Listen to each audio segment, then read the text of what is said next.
Hi hello നമസ്കാരം. നമ്മുടെ പുതിയ വീഡിയോയിലേക്ക് സ്വാഗതം. ഇന്ന് നമ്മൾ ചെയ്യാൻ പോകുന്നത് ഒരു അൺബോക്സിങ്, ഒരു റിവ്യൂ വീഡിയോ ആണ്. ഇതൊരു ബഡ്ജറ്റ് ഫ്രണ്ട്ലി ആയിട്ടുള്ള ഒരു DC പവർ സപ്ലൈ ആണ്. സിംഗിൾ, അതായത് plus or minus single mode power supply ആണ്. 30 വോൾട്ട് 5 ആംപിയർ ആണ് അതിൻ്റെ മാക്സിമം പവർ വരുന്നത്. ഇത് ഡുവൽ സപ്ലൈ അല്ല, സിംഗിൾ സപ്ലൈ ആണ്. അത്യാവശ്യം നമുക്ക് ചെറിയ സർക്യൂട്ടുകളുടെയൊക്കെ പവർ അപ്പിങ്ങിനൊക്കെ, ടെസ്റ്റിങ്ങിനും ട്രബിൾ ഷൂട്ടിങ്ങിനും ഒക്കെ യൂസ് ചെയ്യാൻ പറ്റുന്ന ഒരു പവർ സപ്ലൈ ആണ്. ഹോക്കി എന്ന് പറയുന്ന ബ്രാൻഡിന് 305 എന്ന് പറയുന്ന ഒരു മോഡലാണ്.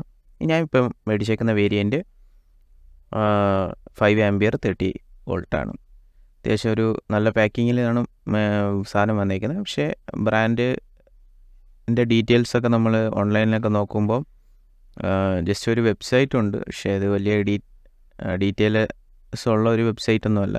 ജസ്റ്റ് എനിക്ക് തോന്നുന്നു ഇത് imported from China and then rebrand ചെയ്തൊരു പ്രോഡക്റ്റ് ആവാനാണ് ചാൻസ്. കാരണം ഇതിനകത്ത് വരുന്ന ഫീച്ചേഴ്സൊക്കെ കോമൺ ആയിട്ടുള്ള എല്ലാ DC പവർ സപ്ലൈസിലും വരുന്ന ഒരു ഇതാണ്. പിന്നെ SMPS ടൈപ്പാണ്, ട്രാൻസ്ഫോമർ ടൈപ്പ് അല്ല. അതുകൊണ്ട് നമുക്ക് ഒരു കയ്യിൽ ഒരു ചെറിയൊരു ഗാഡ്ജറ്റ് പിടിക്കുന്ന പോലെ, ഇച്ചിരി സൈസ് ബൾക്കിയാണ്, എന്നാലും ഗാഡ്ജറ്റ് പിടിക്കുന്ന പോലെ നമുക്ക് പിടിക്കാം. പിന്നെ അത് ഫുൾ 3 ലെയർ 7 സെഗ്മെൻറ്റ് ഡിസ്പ്ലേ ആണ് വരുന്നത്. ഒന്ന് വോൾട്ടേജ്, കറണ്ട്, പിന്നെ നമ്മുടെ ഔട്ട്പുട്ട് വോൾട്ടേജ് വാട്ട്സിലാണ് ഔട്ട്പുട്ട് കാണിക്കുന്നത്. പിന്നെ ഇവിടെ ബാക്കിലായിട്ട് നമുക്ക് 230 120 സെലക്ട് ചെയ്യാൻ പറ്റുന്ന ഒരു സ്വിച്ച് ഉണ്ട്. കാരണം 120 വോൾട്ട് റേഞ്ചിലും 220 വോൾട്ടിലും ഷിഫ്റ്റ് ചെയ്ത് യൂസ് ചെയ്യാൻ പറ്റിയിട്ട് ഉള്ള ഒരു ഇത്. ഡി ടൈപ്പ് കണക്ടറൊക്കെയാണ് വരുന്നത്.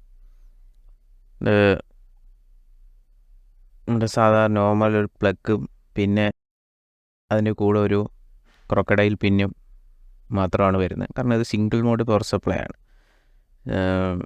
ഇവിടെയാണ് നമുക്ക് ആ ഒരു 220 120 സെലക്ട് ചെയ്യാനുള്ള ഒരു സ്വിച്ച് ഉള്ളത്.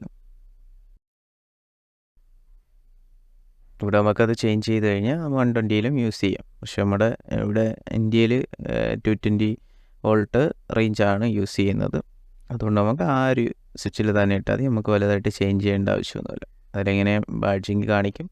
ജസ്റ്റ് നമ്മുടെ ഒരു സ്ക്രൂ ഡ്രൈവർ കൊണ്ട് തിരിച്ചാക്കി കഴിഞ്ഞാൽ അത് 120യിലോട്ടും ഷിഫ്റ്റ് ആവും. ഇത് SMPS മോഡലാണ്.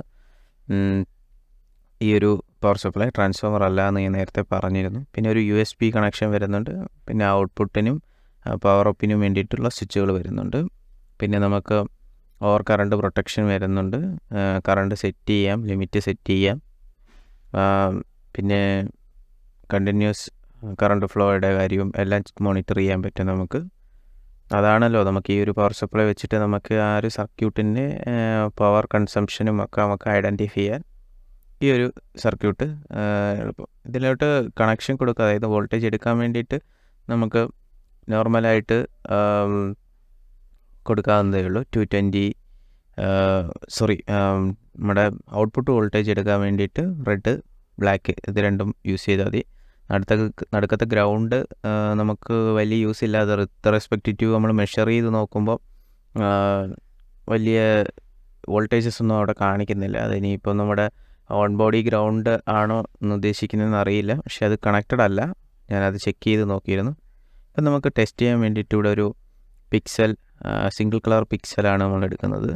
ജസ്റ്റ് ഒരു ലൈറ്റാണ്. അതിൻ്റെ 11 വോൾട്ടിലാണ് ഞാൻ ഇപ്പോൾ സെറ്റ് ചെയ്തേക്കുന്നത്. 0.4 ആംപിയർ എടുക്കുന്നുണ്ട്. ഒരു 4.3 വാട്ട് കൺസംഷൻ ചെയ്യുന്നുണ്ടെന്നാണ് കാണിക്കുന്നത്.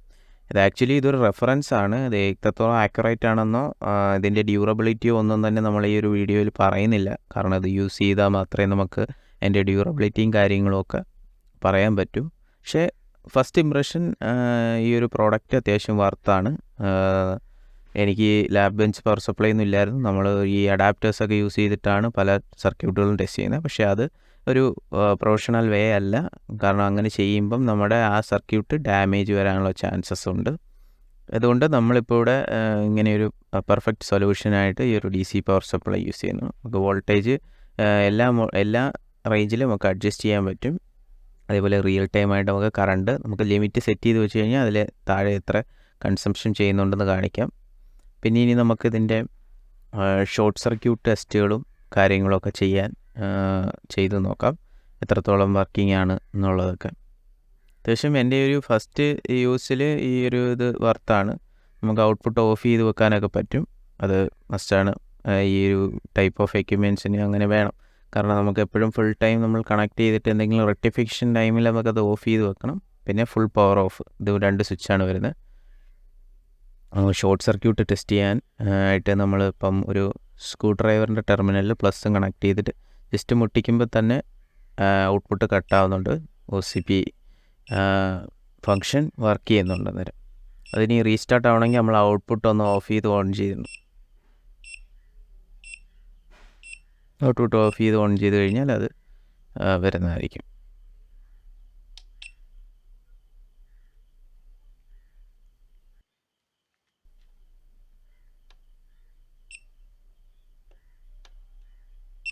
OCP ഫങ്ഷൻ നമുക്ക് ഡിസേബിൾ ചെയ്യണമെങ്കിൽ കറണ്ടിൻ്റെ സ്വിച്ചിൽ ഹോൾഡ് ചെയ്താൽ മതി. അതൊരു എൻകോഡർ ടൈപ്പാണ്. ഈ എൻകോഡർ ടൈപ്പ് ആയതുകൊണ്ട് തന്നെ നമുക്ക് വളരെ ഉപകാരമാണ്. കാരണം റീപ്ലേസ്മെൻ്റൊക്കെ വളരെ എളുപ്പമാണ്. പക്ഷേ നമ്മുടെ നോർമൽ ആണെങ്കിൽ അത് വേരി ചെയ്യുന്നതിനനുസരിച്ച് നമ്മൾ പിന്നെ അത് കാലിബ്രേറ്റൊക്കെ ചെയ്ത്, കാലിബ്രേഷൻ ആവശ്യമാണ്. കാരണം നമ്മൾ യൂസ് ചെയ്യുന്ന മെറ്റീരിയലും അവർ യൂസ് ചെയ്യുന്ന മെറ്റീരിയലും തമ്മിൽ വ്യത്യാസം കാണും. പൊട്ടൻഷ്യോമീറ്റർ ആണെങ്കിൽ. പക്ഷേ മോസ്റ്റ്ലി അവൈലബിൾ ആയിട്ടുള്ള പഴയ മോഡൽസിനൊക്കെ പൊട്ടൻഷ്യോമീറ്റർ തന്നെയാണ്. പക്ഷേ ഇത് എൻകോഡറാണ് വരുന്നത്. ഫുൾ ഡിജിറ്റൽ കൺട്രോളാണ് വരുന്നത്. ഈ ഒരു വീഡിയോ ഇഷ്ടമായെന്ന് കരുതുന്നു. നമ്മുടെ ചാനലിലെ പുതിയ വീഡിയോസൊക്കെ ലഭിക്കാൻ വേണ്ടി നമ്മുടെ ചാനലൊക്കെ സബ്സ്ക്രൈബ് ചെയ്യുക. ഒപ്പം തന്നെ ബെല്ലൈക്കൺ ഓൾ എന്ന് വിളി കഴിഞ്ഞാൽ ഞങ്ങൾ ഇനി അപ്ലോഡ് ചെയ്യുന്ന ഓരോ വീഡിയോസിൻ്റെ നോട്ടിഫിക്കേഷൻ നിങ്ങൾക്ക് അപ്പോൾ തന്നെ ലഭിക്കുന്നതായിരിക്കും. അപ്പോൾ നമുക്ക് അടുത്തൊരു വീഡിയോയിൽ കാണാമെന്ന പ്രതീക്ഷയോടെ